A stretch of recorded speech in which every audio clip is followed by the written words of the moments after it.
Hello and welcome back to another episode of our draft series. If you did not listen to our initial lessons learned from previous years, go back and listen to that. But this is our first episode of really evaluating the quarterbacks individually this year. And unsurprisingly, we are going to start with Fernando Mendoza. Mendoza's, at least to most people, the clear tier one guy in this class. Most people, I think the Raiders would have already been like installing plays with him at this point. They're so confident they're going to draft him. So he's going to be the number one pick. Like, we don't have to hide that part. But Jon and I are going to talk today about, is he worthy of that?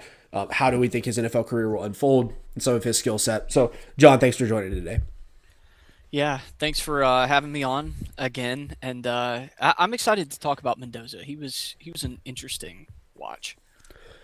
Yeah, this one was, I don't know. We were talking a little bit before the recording. This one took me a little bit to get to like a comfortable place in my evaluation for him. I think there are clear strengths with him that are apparent. Like, you can watch 5 plays and see it. But the question for me of a guy like this, of where is his ceiling, that's what it took me longer to get to, and I think is the bigger question with this guy. So let's save that discussion for a little bit.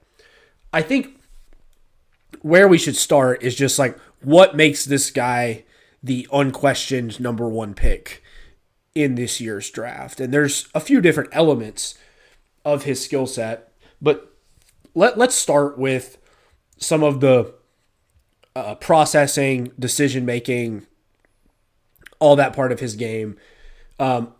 We should preface that by saying this guy is a prototypical NFL quarterback. He's 6'5", 235 pounds. So he does not only win with his brain. We will get to that. But let's start with his mind, because I do think that's something that, especially this year in Indiana, got taken to a whole new level from where he was previously. He was a transfer from Cal before that. Jon, what do you see in terms of watching his mental process, his decision making? What's your evaluation there? Yeah, I thought that this was it was a real strength to his game. I thought specifically with diagnosing coverages, he was really good. He was good at figuring out, like, okay, they're going to be in man coverage here. I forget. I think it was one of the Oregon games, maybe both the Oregon games, where they were just spamming man coverage for a while, and he was dialing in on it, and he knew the matchups. He knew, like, okay, this is my matchup. This is who I want to go to, and he's able to make throws. We'll get to that in a little bit, I guess. But he's able to make throws to exploit some of those matchups. And also with zone coverage, he's able to diagnose, okay, this is the shell they're going to be in. This is the coverage they're dropping into. And I thought he understood leverage really well too, to be able to capitalize on zone coverage. So, like, when you're looking at, like, what did he struggle against, I don't think there was any, like, specific coverage that gave him a lot of trouble. I agree with that. I think the place where this was most obvious on his tape is the RPO stuff, which is probably my only complaint from watching Indiana tape. Is like, can we just chill a little with the RPOs? Like, They ran a lot. it's a lot. Which they were super effective. I mean, there was Yeah. one play. I think it was against Illinois. I remember this. Yeah, it was 3rd and 10, and they ran just like a little slant RPO to Surratt and like easily picked up the first down, and they won that game by like 50 points. But it was just like, man, that was so easy. Like, most teams would like beg for a 3rd and 10 solution that was that simple. But Mendoza is so consistent in the RPO game. He feels like he always makes the right decision there and understands, like, he doesn't force throws. If they're tight windows, he at least places the ball well and understands that part of the game and where the ball needs to be placed. So I thought he was very consistent in that. Like you said, I was very impressed, like, watching some of his red zone tape where the picture gets really muddy and he is still able to, like, very quickly diagnose a Yeah. coverage and fit a throw into a tight window where, if you were playing in between the 40s, you'd have plenty of space, but down in the red zone, things are so condensed. I thought he didn't really miss a beat down there, and they were still extremely efficient in the red zone. So, yeah, those were a few of the things that stood out to me from his processing. Yeah, and then you get into some of the similar, like, decision making, and we talked about in our recap of, like, some of the past years lessons we learned, how JJ McCarthy was not good on third downs, was not good in goal to go situations, but Mendoza, when throwing in third downs, goal to go, he had I think I've heard this stat thrown around. I don't know what exactly it is, but I know that he is near the top, or maybe the top, in those situations in the past few years. Like he is electric when he has to make a play. Yep. Completely agree there. I think the other part of his mental game that is worth mentioning is generally I think his process is just sound in decision Yeah, making, both like on the move but also in the pocket, which for some of these guys who are you think more of like these guys that win in the pocket, more of a prototypical quarterback, less so relying on athleticism. I think his scramble drill decisions are pretty good. Like he does a pretty good job of protecting the ball in those situations, really like only taking chances there when he needs to and scrambling for yards when they're available. He is willing to like rip a throw there if he really thinks it's available and it's the best option for the offense. He's he takes some shots, but generally he's pretty good about diving for yards and not not getting destroyed on those type of hits. He's also big enough where he can handle a little bit more of that. The other part of his process that I just think is like very impressive, and I'm curious to see how it translates to the NFL, is like he clearly trusted his receivers so much in the way that he would yes. throw the ball. I mean, there are so many times he throws into extremely tight coverage, but with perfect placement and perfect timing, so it still works. I am curious to see what that looks like at the next level with guys where maybe it's not as much of a mismatch. I think they had three really talented receivers this past year at Indiana. Yeah. That's not going to necessarily be the case when he's with the Raiders. So what that looks like going forward, I think is interesting, but clearly from a mental perspective, like those guys were in tune the entire season. You saw very few mistakes, very few miscommunications. That speaks to the coaching there in Indiana, obviously as well. But Mendoza was locked in on that part of the process throughout the entire year. Yeah, well, and there's a couple things you talked about there that I think we could get into further, but like with the coaching, I think they had a great scheme, and I think he really fit the mentality of what Indiana wanted to be, and like he was like laser focused, locked in on that the entire year. And I think you saw that the whole team kind of adapted to that and like rallied around him as the leader. So maybe this is getting away from process and more into like the intangible stuff, but like I think he really can embody that like intense personality that a quarterback in the NFL really needs to succeed. And it's different than Tom Brady, but like Tom Brady being kind of like in the like in the owner's box and like in the decision making involved with the Raiders. I think he's going to love that because I think that there's some similarities in like the level of intensity that he's going to bring and the expectation he's going to hold people to around him, but also like the level that he will lift them with his own play and his own like work ethic. Yeah, I think it's a good time to get into the intangibles because I think they do go along with the mental process. Like he is clearly very smart, cares a lot about football, and is very thoughtful, well spoken. He's a little bit weird, but He I loves his LinkedIn. yes, like I don't really think that matters No. because his teammates clearly love him and he's earned their respect through his play on the field, his toughness, all that. He's not like a nerd that's like scared to get hit or anything like that. Like he's extremely tough and his teammates Yeah. love him. So I think all that stuff is like, you know, checking the box about as well as you can as a prospect in terms of the intangibles. Like he to me is right up there with some of the other top guys that have come through the draft in the past 10 years. Yeah, I totally agree. I might say he is like the best at this. Like this is maybe his one of his best traits is like just his intense focus, his intangibles around him. And it's hard to quantify that, so like, maybe I'm overrating that a little bit, but like Yeah, it's a I lot of think what when we you hear, right? yeah, Yeah, yeah, exactly. But I think you see it. When I was watching correct. them early season, you watch those early season games, there were a lot more closer games where like they kind of had to gut it out. And like he was playing well, the team was still good around him, but like they were still figuring some things out as a team. And by the end of the season, they had improved a lot. Like they were kind of this unstoppable juggernaut. And like I think a lot of it was Mendoza was pushing them. He was really pushing that team, and some of that Signetti and like just the mentality of the program. But I think he was a big part of all of his teammates kind of rallying around it and really pushing as a team to develop and get better throughout the year. And one of the reasons they were able to be so successful against so many good teams down the stretch. Yep. And doing that with a bunch of transfers makes it so impressive to like develop that Yeah, type of connection within a year. Like yeah, it's not like he was at this place for 3 years building these relationships. So yeah, like yeah. I mean, a ton of credit Which goes to him, Signetti, the receivers, yeah, like all of the above here. But which also explains a little bit about why it took a little bit at the beginning of the year for them to really gel as a group, because it's not like he had been there and they had all been there for like 2 or 3 years to work on this. They were still kind of a work in progress for a while.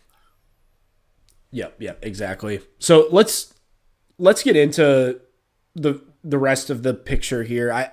We'll stick positive for now because there is a lot to talk about with Mendoza on the positive front. Yeah. Overall, I think he's, if anything with him is getting underrated in this process, it is his physical tools. Yeah. He is like, I don't, I just would not have expected him to be 230 something pounds. Like, it's not stunning when you watch him, but I think most people just kind of imagine him as like the Jared Goff type Yeah. frame, and Goff is probably a little skinnier than Mendoza is. I mean, this guy's a tank. Like he's very strong. He's a good athlete. He moves fairly well for a guy his size, I would say. So I don't know. This Mendoza, like, he's never going to be a big part of your running game, but there's enough creativity here where I do think it's something that will stick in the NFL, just probably not as a huge part of his game. Yeah. And I thought I fully agree about his physical tools.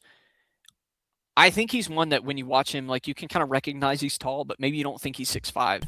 You definitely don't think he's 236 pounds. And I heard at the pro day that he looked rocked up. Like he's been working in the weight room, and of course he has. I mean, that's just his personality. He's going to be a hard worker.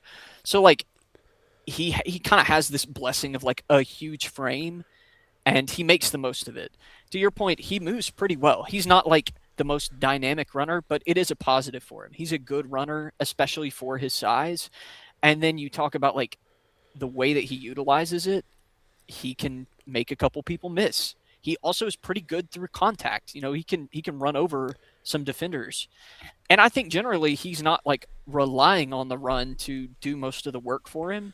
A lot of times he's using it to for his mobility within the pocket to still set up the pass.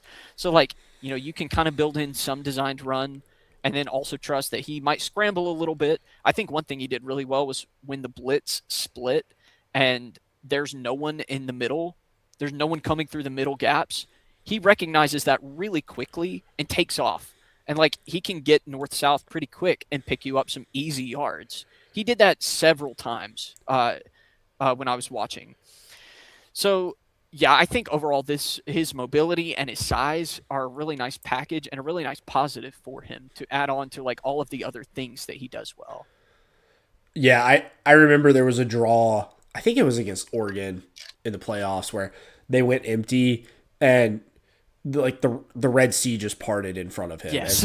as he like fakes a drop back, and he's quick enough where if you don't account for him in the run game, like he can really make you hurt there, and it's not going to be the main thing you do with him, but it's a nice plus for a guy where you probably are going to build your game plan around him being more of the statuesque type of quarterback, but he might make one or two extra plays a game with that creativity and with that athleticism that other guys that are in like the Joe Flacco type mold would just not, you just wouldn't expect those guys to make those plays. On the running too, I do think it's interesting. Like he's really good about keeping two hands on the ball, and like when he's in the pocket, and also just as he's running, like he understands the level of athlete he is, and he does not overplay that. Like you said, falling forward, a lot of times he's diving head first in a safer way to like pick up 2 or 3 yards instead of trying to get really outrageous with the run game. So overall, I think his approach is really good there. He doesn't make very many mistakes. He had a couple fumbles, or I think maybe 3 or 4 fumbles this year. They got lucky to not lose any of them, but I don't have really many concerns from him in that regard. Overall, I think his decision making is pretty sound in the run game, just like it is in the passing game. Yeah, I agree, and I don't have concerns about fumbles. We may get into that with some of the other prospects in this class, but overall, I don't think that's going to be too much of an issue for him. All right, let's now get to like really the meat of Mendoza as a player, and that is just like the extremely impressive throwing. Um, Yeah. he, I would say his arm is in the good category. I would not. Hmm. He's not Josh Allen. He's not Patrick Mahomes, but he has a really impressive arm, and to me, he's in the category of like you can basically ask him to make any throw. He just may not make it running 90 degrees towards the sideline like Josh Yeah. Allen will. Like there's a little bit more reasonability that needs to happen here, but like he's got a pretty good arm and he uses it very well. So like I mean he throws so many back shoulder balls because he is like the chemistry with his receivers like we talked about and he's got the arm talent to make that happen and throw to the outside Hmm. consistently. He's very comfortable throwing to the opposite hash, to blanketed receivers, all that type of stuff you see on tape. Like there's so many throws that you watch with him, and you're like, oh, like that's an NFL quarterback. Like it just you just don't see very many guys that have that many throws on tape that he does. Yeah, I fully agree. You kind of hit on most of the things that I would have brought up here. Like good arm, not one of like the top that we've looked at in the last few years, but like plenty of arm for the NFL. Like I have no concerns about his arm strength, whether it's like on the deep ball or like ripping something across the middle. Like I think that he's fine. Um, I thought that he threw really well to the boundary. You brought up the back shoulders. He did that all the time with Indiana. So like not afraid to throw them, and when he does throw it, he can make that throw.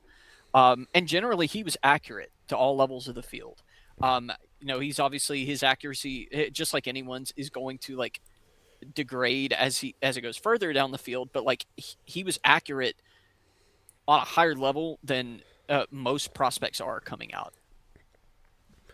One other thing you to add to what you said there, I think you covered like almost everything I had left. Like I was more impressed with his ability to throw off platform and with multiple arm angles than I was expecting. Coming in again, you kind of like the stereotype with him. I think is kind of like this pocket quarterback that does all that stuff really well, but might have some limitations that prevent him from having a ton of upside. We'll get into like our final outlook for him later, but I do see like creativity from him as a thrower.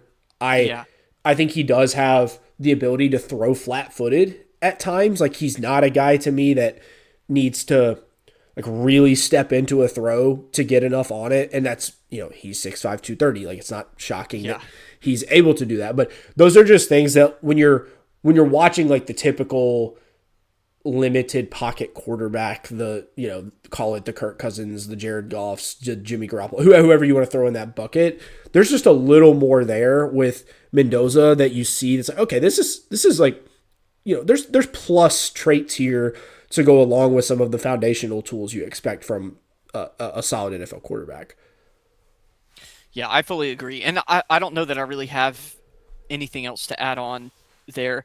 I think there's one thing, and do you want to get into weaknesses Yeah, go because for it. That's yeah, that's all I got too. yeah, I kind of want to maybe push back a little bit on one thing. I thought that one of the things that I saw was when he was moving outside of the pocket and he's throwing um, without resetting his feet. I thought that that was the time that his accuracy dipped the most and he started spraying the most. So like I thought that not that he was bad at it because that's tough to do, but I thought that in those situations he doesn't have the elite level arm to just be able to make those throws easily. So I think he's the kind of passer that if he gets outside of the pocket, there were several times where he threw without resetting, but if he had reset, he probably would have made an accurate throw and made the Yeah. pass. And because he didn't reset, he missed it. And he had plenty of time to. So I think that's one area he can really improve as a passer. Yeah, I don't agree with anything, or sorry, I don't disagree with anything you said there. I think to me, the the I think his ability to throw like flat footed in the pocket, I feel pretty good about. Yeah. Like when Rush Okay. is getting to him, I agree that I don't see him as like an out of the pocket, gonna make some crazy throw, down the field. There's flashes of it, but it's not super consistent. So yeah, Yeah. I completely agree with that, and I think that's why we'll get to our eval for him at the end, but like that is where you're like, okay, this isn't like Josh Allen, right? This isn't Right. Patrick or Mahomes because though that type of stuff does not show up on tape as often as it does for those guys, but most of the stuff in the pocket, I would say he does have the athleticism there to get by with what he needs. Okay, so yeah, let's get into the rest of the weaknesses because obviously this list will be shorter than most of the guys that we Yeah. watch, but there are still some things here. Like to kind of like peel back the curtain. Like when I was watching him, I was my biggest question was like, am I going to see this guy as basically having like no problems and like I'm just going to have to rank him like extremely high because I basically can't find an issue with him. Basically like a Joe Burrow. Like is that what we're talking about here? I do think there are some weaknesses in Mendoza's game, but I don't think there's like massive concerns. Yeah. I agree. So let's start with, in my opinion, what the biggest one is. And this is where I'm very curious to see like where we differ and where we agree here because I think the skills with him are pretty obvious. This stuff is a little bit less clear. To me, my biggest concern with him is generally how he deals with pressure, especially up the middle.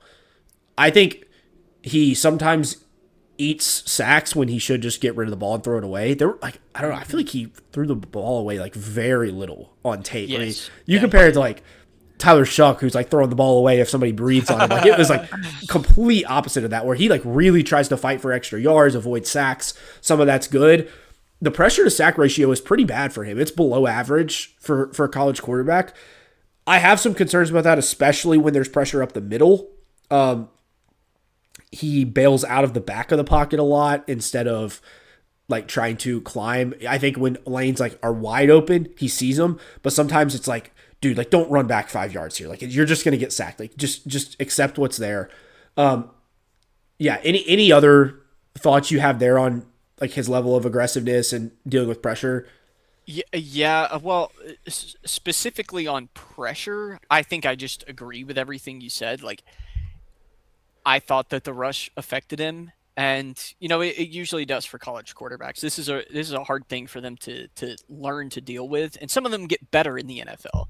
But usually, if you're bad at it, it's going to stick with you. Yeah, this is And a like, very sticky metric. Like one of the yes, most like yeah. pressure to sack is one of the most sticky metrics we Yeah, have. so if you're below average at it, you're probably going to be below average at it in the NFL as well. So I think this is something he's always going to struggle with, and you just kind of have to weigh like, do his positives make up for that? Personally, I think they do, and maybe that's getting into more of like the total eval, but like I think this is a problem he's always going to deal with. Is he's just not going to be able to handle pressure well, and that was behind an Indiana offensive line that was good, that was really good in both pass and run game. Yeah, this is where like to me this is the biggest question. Like if 5 years from now he's the 16th best quarterback in the league, which I would almost Yeah, feel like is his floor, to be honest. Like if he's the yeah, 16th best quarterback in the league, in my opinion, the reason will be he had to dial back his aggressiveness because of the sack, like the pressure to sack ratio getting out of hand, and he basically turns into a guy that really has to get rid of the ball quickly, and you're getting no creativity from him outside of that. I would still be surprised if that happened, but it is something you see on tape and something that he struggles with. I also do think the worst throws you see him make and the worst decisions by far he makes are when a guy's in his face. And yes, he has some bonehead throws when yeah, especially guys are like coming directly at him up the middle and will force throws that there's just no way he would attempt in any other circumstance. Like almost, like, I feel like so many of his interceptions, which there weren't very many of, yeah. came from those types of plays, and it just goes back to the same thing. Like the response to pressure, I do think is not what you would be looking for in an elite prospect. Yeah. And I think some of that comes back to like in those moments, he defaults to like, what does he trust? He trusts his receivers. Like, what is he going to fall back to? He's just going to take a shot for them. Yep. And because he can't step into the throw or because he is like ducking out of pressure, whatever. Sometimes he actually did get hit while making some of these throws because the pressure was in his face and he didn't bail, he didn't like try to throw it away or anything, and he doesn't get enough on it and it's underthrown and intercepted. And I thought that like that happened a lot when he was pressured. There were times where he also was just big play hunting, and I Yeah. felt like he forced a few. Like he would push it too far downfield, and like your arm is good, but it is not good enough to make some of the throws that he tried to make that like only the elite arm talent guys can make. And like he had a couple that were like maybe they weren't. I know a couple specifically were not intercepted, but like they should have been because Yeah. they were really badly underthrown, pushing it downfield. So like he is a little bit of a big game hunter, and it doesn't always pay off for him because he doesn't quite have the arm to do it as much as he does. Yeah, I think that was actually my biggest surprise watching him Yeah, is he is a riskier player than I generally thought he that was. And that's not I agree with that. necessarily like completely a bad thing, but it does kind of break the mold a little bit from the typical like robot quarterback Yeah, like Shanahan, just throw the ball exactly where I tell you to throw it and don't take any stupid risks. Like he's not really just that type of guy. There's more to his game. Sometimes that results in big plays. Sometimes it does result in like the few yeah, mistakes that you see him make. That kind of gets to like basically this was how I was kind of framing looking at him was like is he clean enough as a player where I feel like he can be Joe Burrow?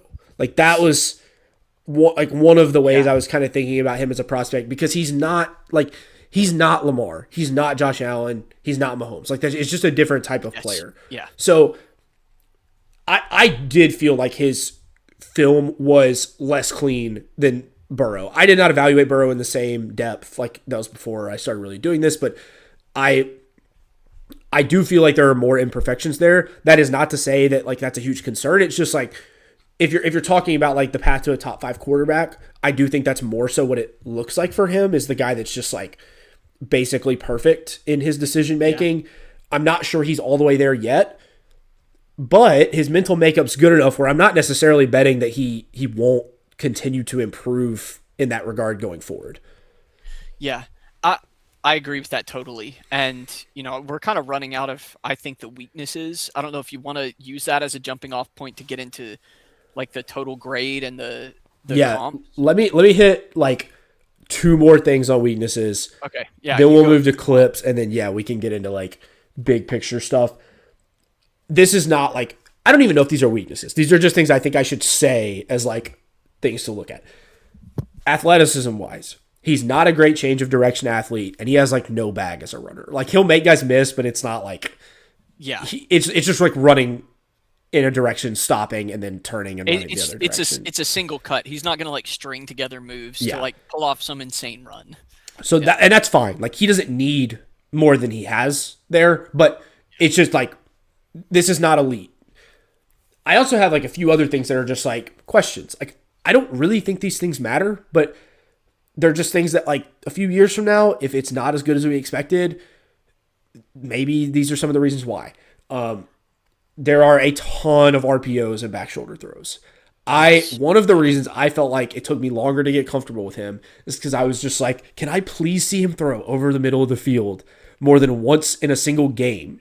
And like he didn't need yeah, to. Like they were successful without it. So I completely understand why it's not on the tape. Like no critiques of me for the Indiana offense. Like those guys are elite coaches. But I would just like to see it more. And I yeah, do think it like I ended up in the place where I'm like, yeah, this looks good. Like I don't really have problems with him throwing over the middle of the field. I think he can do it and he's really good at it. It's just it takes a little bit to get comfortable with it because it's just not on the tape very often. yeah, yeah. And that also will differ from at least probably one of the guys we talk about in this class too. Is like he didn't really do it very much. He didn't throw to the middle of the field. They didn't really need to. It's not really how they won, and I don't think it would have utilized their receivers' skill sets very much. So Yeah. maybe it definitely was intentional. Maybe it made sense for them. Yeah. They But threw like, short over the middle a lot to like yes, Surratt, but like all those little not slants like and stuff. yeah, But not like yeah, deep digs or anything 10 to like that. 20 Like yards, it just that didn't was happen just very not much. there. Yeah. So Yeah. I think there is like a legitimate question about like how well is he going to do that in the NFL? Just because like I think he can do it, but he didn't really have to. So you know that is kind of a hole in the eval. Yeah. The only other piece there, and I don't really care about this, but it's just interesting. Like he never played under center. Like never. Yeah, And so is there a I little think bit it of an matters adjustment less there into like the today's NFL, Kubiak? but yeah, Yeah. I think he will learn that in like 2 weeks and be fine with it. But Yes. he definitely was used to like being able to survey the defense, like RPO game, all that stuff. Like he was in control. It's a little different when you're under center and like you're turning your back to the defense, play action fakes, all that kind of stuff. Like he just hasn't done it. I don't really care about that at all, to be honest, in this eval, I but I don't just either. think it's interesting. Okay, I think that's like the full picture of him as a player. Let's now move into we've got the clips again this year. So I will go ahead and share this, and then John, you can confirm you can see what I have on the screen. Yes, I can. Okay, sweet. So with Mendoza here, I'm not just gonna show like 5 awesome plays in a row because that's kind of just like boring. But I do think I'm gonna mainly focus on the positive here, but try to come at it from a few different perspectives. This play here against Illinois is this is a very simple play, but I think it does show like generally his mentality, his situational awareness. This is a 3rd and 4, so Illinois needs Indiana basically needs to get to about the 50 to get a first down. What they're going to run here is like a motion RPO. Cooper's going to come back out into the flat. Mendoza here is kind of rolling out. Sorry, not an RPO. Just a quick rollout into the flat. Mendoza doesn't really like what he sees here, but what I do like about this is he's very decisive. Again, we talked about this 2 hands on the ball, like just going to fall forward and pick up yards. Again here, like I think he probably could just throw this and they'd at least get 2 or 3 yards out of it. Maybe Cooper makes this guy miss. But what I do like about this is he decides he doesn't like it, and he's very quickly just going to put his head down and pick up what he can. This ends up forcing a 4th and 1 that they convert. So from Mendoza's perspective here, like maybe it's not a perfect play, but I think this kind of demonstrates his floor. Like he's just not going to put you in very many bad situations. All right, so that's it for this play. Again, like pretty straightforward, nothing fancy here, but I think it does demonstrate Mendoza's floor and like just his ability to make good decisions. So again, here you get the end zone view. Doesn't really like what he initially sees here on the rollout, but just identifies the open space, picks up enough where it sets up a short 4th and 1. The next play we're going to show is a little more fun, and this one is against Iowa. Mendoza here drops back. He recognizes like we're probably getting pressure here. It looks like they're sending 5. But like you said earlier, Mendoza is a big game hunter and is not going to settle for something short if he has a choice on it here. Like at this point, you're probably saying like underneath, you got a decent option here. You know, maybe this guy breaks open in the middle of the field. But what Mendoza identifies is this corner is flat-footed, head at the quarterback, and there is no way this safety gets here. Now you'll notice like there's a guy breaking open to rush here, and this is why I think this play is so impressive, is Mendoza basically just like hitches and sets his feet and rips a throw across the field to the 50 and puts it right on the money. Like again here, you'll see the end zone view here. Realizes he doesn't have much time, hitches, and bang. Like not the fastest throw you've ever seen in your life. It floats in the air for a little bit, but it's certainly good enough to be an NFL quarterback.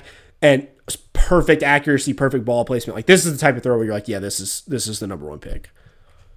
Yeah, yeah, absolutely. This was one that when I was watching, I like went back and watched a couple times. I was like, it's such a nice throw. I think the one concern with it is like to your point, like the safety has no shot at making it, but in the NFL, like some of these safeties will make that. So there may be a little bit of an adjustment where like when he first starts playing at NFL game speed, this might be these kind of throws where like it's a great throw in college, might be an interception, but I think Mendoza's the type that can adjust to that. Where like, and guys do this, they adjust to the speed, they learn those windows, and he's the type that he's not afraid to fit it into tight windows and has the ability to. So like, we're gonna see plenty of this in the NFL from him. All right, let's move to the next clip. Another one against Iowa here. This is like, I think, just like typical Mendoza. You see, he's going to just eat a hit here and get the star off. Like, Yeah. this is probably my favorite play on his tape, to be honest, because he somehow just eats this hit and identifies the open receiver. And rips a perfect throw up the seam. Like, I have no idea how he gets this ball on target. It's just like right on the money, exactly where you'd want this throw on time Yeah. with a guy like it. What happens here is like Himby is trying to help out in protection and just chips like the same guy. And so then the guy who's like stunting around just breaks completely free. So Mendoza's like not expecting to have a guy come through this quickly. Like he thinks that this should be blocked up and just eats the hit. And somehow I have no idea how he throws this on target. This is probably my favorite play of his. Yeah, and this is where you can credit his huge frame. Like he's really big, really strong, and like can actually get a pass off through this type of con. When I when I saw this one, I was like, I don't know how he threw that ball. Period. Much less actually got it where he was trying to get it to. Yeah, yeah, great play. Okay, this last one is against Maryland. This is the last clip. This one is my another one of my favorites from him because this to me shows like if there's a play that like sums up like why Indiana won the national championship this year of these four, this is it. The chemistry between him and his receivers is off the charts, and his smarts as a quarterback are super impressive. So here, basically, like keep your eyes on Omar Cooper here, who's going to come up in between these two defenders, and he's going to break this off across the middle of the field. This linebacker here is carrying him up the field. Cooper is running like a dig or like an in here, which is not really ideal for how this is being played. Like if Cooper just runs a post or like a streak up the field, he's wide open. But obviously, like they've called a play, he's got to run the route. So he's running this route kind of like into the defender. So first of all, Cooper feels this and basically like stops here in the middle of the field. Or if this is maybe this is some sort of like he's converting this back into a hitch, but feels the defender perfectly, plants his feet, stops. Mendoza's already thrown the ball at this point when like Cooper has made his decision of where he's going to plant, and he slows him down perfectly to avoid the linebacker. So enough to the point where Cooper actually has a chance to make this guy miss in the open field and pick up another 10 to 15 yards. So you'll see here again, ball's out. Cooper's just able to plant his feet there, pick up another 10 yards by making the linebacker miss. Those are the types of throws where you're like, yeah, most guys just don't process that quickly or have the ability to think that quickly against high-level defenses. Yeah, and then this goes back to what we were saying, like against man coverage or zone, like he understands not only like the matchups but also the leverage of like where guys are, who can like break on the route, who can get there or not, and like most of the time he, to your point, processing it really quickly, makes a decision and makes a really good throw to throw his guy open, who he also, again, I think this demonstrates all of his strengths, has the chemistry with that. His receiver also was ready for him to throw him to that open zone. The receiver was already cutting off his route too. Like they were on the same page without even having to like call a play. Which, by the way, I think like I don't know where exactly I would take him. I thought Omar Cooper was like very impressive on this film. Like Yeah. he's pretty good after the catch too. Like it's not Yeah. he's not just like a smart slot receiver. Like I thought he was pretty explosive. So will be interesting to see where he ends up. I feel like a lot of people Yeah. have grown to like him as the draft process has gone on. But you see so much Yeah. chemistry between him, Surratt, but even Becker, like on some of the balls deeper down the field. Like Yeah. they are on the money with those. So yeah, very impressive season for Mendoza. And Obviously, national championship team. Like this is the type of film you expect to see. yeah, and to this point, like I'm really excited to see Mendoza with Brock Bowers in the next few years. Like I think that duo could be elite, be like really special. Yeah, 100%. Like you think about the way Bowers was used at Georgia, and even like in his rookie year, just funneling targets to him in any Yes. position across the field to get him opportunity for yards after catch. Like Mendoza's gonna do a really good job of that and gonna put Bowers in positions to succeed. The Seahawks used a lot of multiple tight end sets this past year, so like you're gonna see Bowers and Michael Mayer on the field at the same time. Like Yeah. I think it's a pretty good fit for the offense, which I guess we don't talk about the fits until after the draft. we probably should just go ahead and talk about it with Mendoza. Like, I don't know if I have much to add from what we just talked about, but like he's going to the Raiders. I think this is a good fit. Kubiak has a system where I think Mendoza's strengths will be accentuated. It's not necessarily just like the Shanahan clone scheme. I think they started to do some more unique things in the way they used personnel the last few years and going heavier personnel, using more tight ends, funneling targets to JSN. Like I'm curious to see how that adapts with the tight end being the most explosive player now in the Raiders offense. But I think this, like, he's a good offensive coach. I feel pretty good about this fit for Mendoza. If they can just like actually get some talent on defense and Yeah. continue to improve the offensive line. Yeah, I fully agree. I have a lot of trust in the system they're going to run. And like Mendoza is the type to run this type of system really cleanly. I mean, like Indiana had the same thing where like you can tell the coaches know what they're doing with their scheme. They're building a lot of things off of each other, and like he knows what they want to do. He's able to run it all really successfully and has the arm to do some of the higher level things that they want to do. So like, I think the same thing will be true with the Raiders. And then you talk about like they signed Kirk Cousins to this essential like 1 year deal. So like he doesn't have to be pressured to play immediately.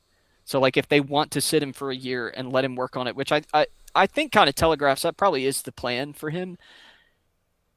I think he is a guy that could come in and play right away, but like you have the flexibility to not do that. Yeah, this feels to me like I'd be shocked if he sat the whole year, but they're not going to throw him out there if they Yeah. don't feel like he's ready. Especially if the offensive line is not like improved early on and you're like we don't want to put him out there, a guy who can't handle pressure very well behind a bad offensive line, and we need to wait until they like Yeah, gel a little bit or it can improve in a year. You can do that. I do think Cousins will be a good mentor for Mendoza generally, and I feel Yeah. I really feel like that's more the reason they signed him than to have like a stable backup there. Yes. Honestly, I think like he fits that role really well, and this is a situation where he's actually opting into that instead of being forced into that in Atlanta, where he was expecting to be the starter for the next 2 or 3 years. Like I think he Yeah. understands what the role is here, and so that will be a smoother process. So Definitely. yeah, that I think it's a good fit. Like it's a team with the number one pick. They stink. Like it's always going to be like that. But I think this is a reasonable place for a guy to go in and expect to have some success, not in the not too distant future. Okay, let's get into comps and then we'll finish with our final grades. I am curious. I know, like I think we were both talking earlier about how like there's so much out there on Mendoza and so many people have talked about him. We're like, I found it difficult to find like a best case comp that I felt like was original to myself. Yeah, I agree. So I am stealing one. Like I will admit that, but I do feel like it is the best one I saw. So yeah, what's your best case, or if you have one comp, like, or if you have a best case, whatever, throw it out there for Mendoza. Well, we've already talked about him. My best case is one that I saw other people talking about, and you've brought up multiple times on this podcast. I think it is Joe Burrow. I think it's the type of game he plays, where like he mostly plays within the pocket. That's where he's going to win. He doesn't have the best arm, but it is a good arm, and he understands what he's seeing most of the time. He's really not afraid to take shots in man coverage and ultimately trust this receiver, but also is going to hang in there and has like doesn't really handle pressure well. This is something that Joe Burrow has struggled with for most of his career. Like he has always been a high pressure to sack guy. So like I think they have a lot of the same strengths and weaknesses, and like ultimately if Mendoza plays out his best case, he could be a Joe Burrow type. I don't know if he's going to quite reach that level, but I do think that they're similar type players. Yeah, I think that's right. Like I thought about Burrow, and I think the reason I went away from it was because I wasn't sure if he was going to be as good as Burrow.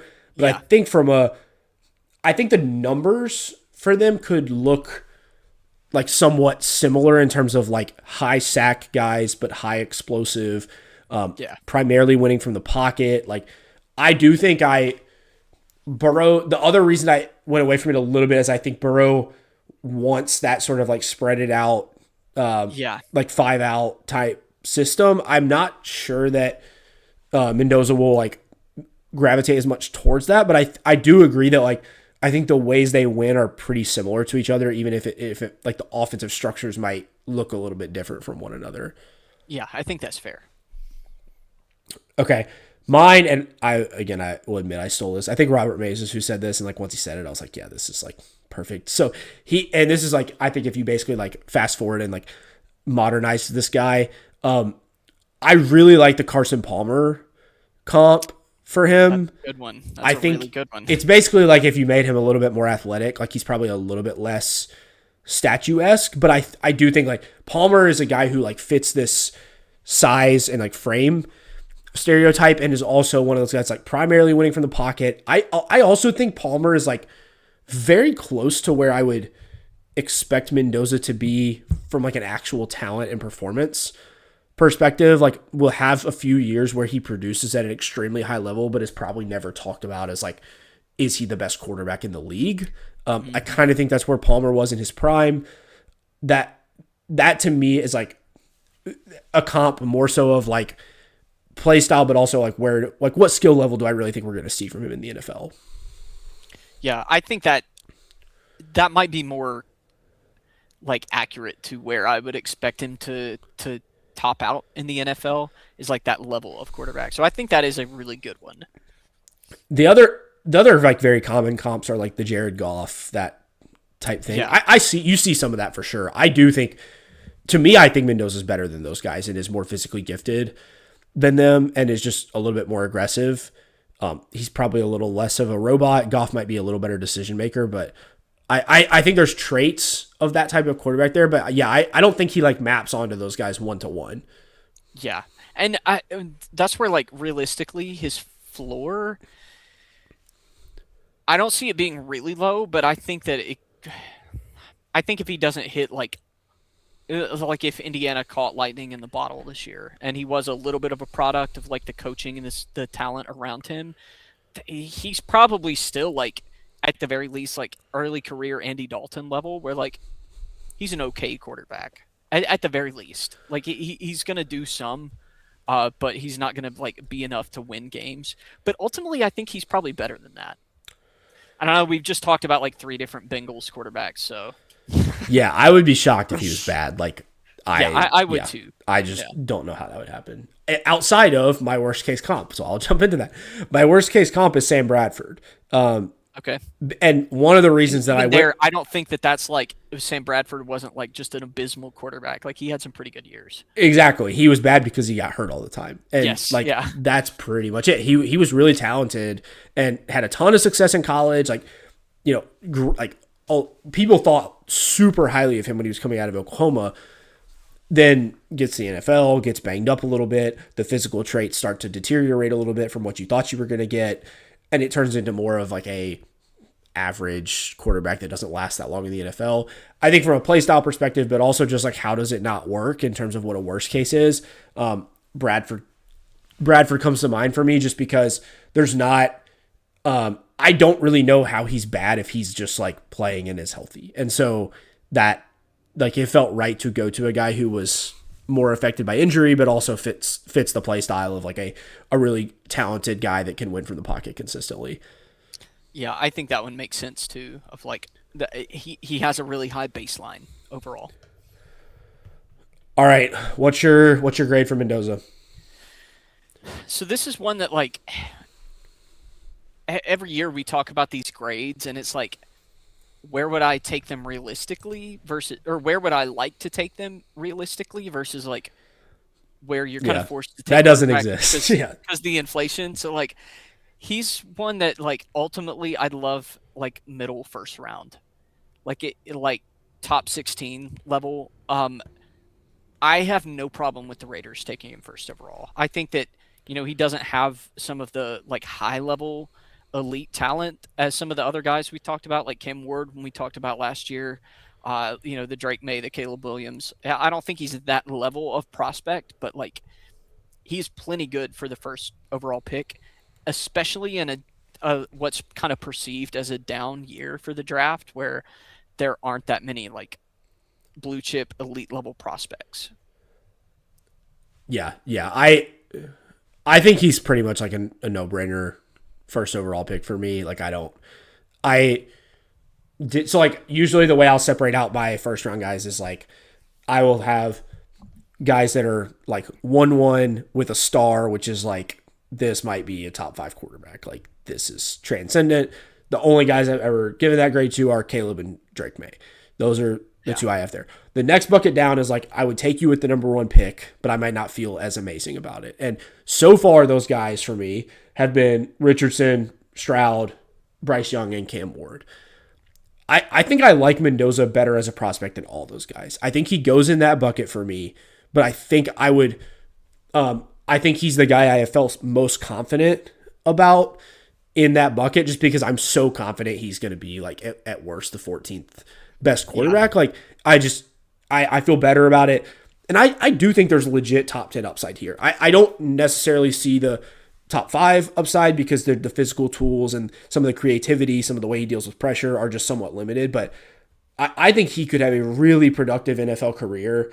And I wouldn't bet against him continuing to improve, because we've seen that throughout his college career, like how quickly he's progressed. I think you're going to continue to see that in the NFL.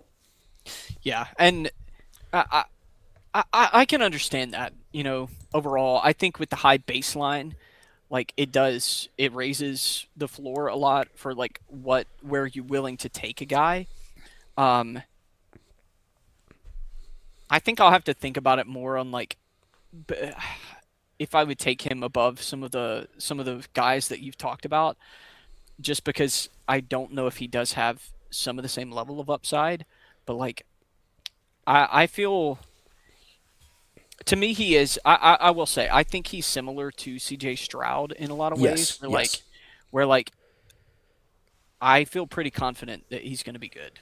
I thought the same thing with C.J. Stroud. I'm like, worst case, you're like Alex Smith level, and like Alex Smith had a good long career. I think the same thing about Mendoza. So yeah, I definitely don't have any problems with him going first overall. Yeah, that was another way I thought about it when I was kind of comparing him to previous guys. Was like, okay, I basically feel like you're CJ Stroud, but you're bigger and you're a little bit like you have maybe a slightly better arm. So like, Stroud is probably, I think Stroud was maybe a little bit more consistent down the field, maybe a little better on the move. Like, there's maybe some areas where Stroud has him, but I think Mendoza's a very similar player in terms of like where he succeeds and his talent level, and he's just a little bit more physically and lack gifted. of weaknesses overall. Like, like neither of them have that many weaknesses as prospects. Yeah, so I like Mendoza a lot. I think he, to me, is like a guy that is kind of a no-brainer first overall pick in any draft, barring there's some Caleb Williams or Drake May present there. I think he is like, seems like, it feels like a no-brainer to me. I don't have anything shocking to say about like him not being QB1 in this class. Like, shout out Dan Orlovsky, like not going there at all. We will. I've watched Ty Simpson. I'll keep my thoughts to myself for now because I know you're still like going to waiting on a deep dive there. I would like. There's no way I have any of these other guys over Mendoza. There's just no chance. Yeah, and you mentioned I haven't like done a full analysis of Ty Simpson, but I know for a fact, big Alabama fan. I saw Ty Simpson all year. I know for a fact that he will not be above Mendoza as a prospect for me. Like, just from the level of play that I saw from Mendoza and like how clean it was for the most part, that is definitely lacking in Ty's game. Yeah, and I think he's probably the only guy in this class where we're going to see that. So it'll be interesting. Like, there's a lot of other interesting mid-round guys in this class we're going to try to hit. So like Simpson will be one for sure that we talk about. Nussmeier, Beck, Aller, like Taylor Green's got a ton of tools. Like, there's some other interesting mid-round guys. There's clearly kind of a tier break, I think, between Mendoza and everybody else. But I think that's kind of caused him to go almost like underanalyzed a little bit, because it's kind of just like, oh yeah, this is the first overall pick. Like, when everybody's known this is what the Raiders were going to do since they had the pick. So like, so was glad we had a chance to deep dive into it today, because I came away pretty encouraged. Like, I didn't come away to the point where I'm like, this is a top 5 guy because he's so clean as a prospect. But if he gets there, I wouldn't be like completely stunned. So it was a fun watch. Thanks again, John, for joining today. All right, thanks. All right, so we'll be back with Ty Simpson, Garrett Nussmeier, and many more throughout this draft season. Thanks again for watching, and we'll catch y'all next time.